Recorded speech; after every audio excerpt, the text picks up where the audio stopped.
ចេញជាលទ្ធផលឲ្យបងប្អូនទាំងអស់គ្នាដូចខ្ញុំបាននិយាយឲ្យខ្ញុំបានទាញទុកទៀតឲ្យបងប្អូនទាំងអស់គ្នាក៏ខមមិនទាញទុកដែរថានឹងមានហេតុការណ៍អីកើតឡើងចំពោះដែលពួកក្រុមឆ្កែស្លន់សន្តិភាពមួយចំនួនណាវានឹងយកវីដេអូខ្ញុំទៅបាទវីដេអូដែលខ្ញុំឈឺជួអាចហ្នឹងឥឡូវនេះគេយកទៅកាត់តឲ្យគេដាក់សម្លេងគេដេញចោលហើយវាឆ្ងាញ់ត្រង់ដាក់ខប់សិនថាយើងនេះបោកលុយកងទ័ពនេះអញយកទៅពុទ្ធោហើយគិតអីហ៎ហើយគិតអីអូយអាចុកពោះហើយនិយាយមែន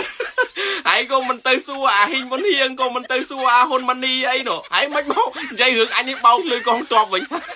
ហើយយកអីមកគិតអញចុកពោះ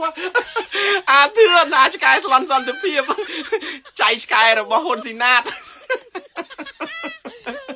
អូយអញចុកពោះងាប់ហើយអញដឹងថាពួកឯងអត់បានដេកទេអញ្ចឹងហើយអញក៏ធ្វើវីដេអូមួយដើម្បីឲ្យពួកឯងរវល់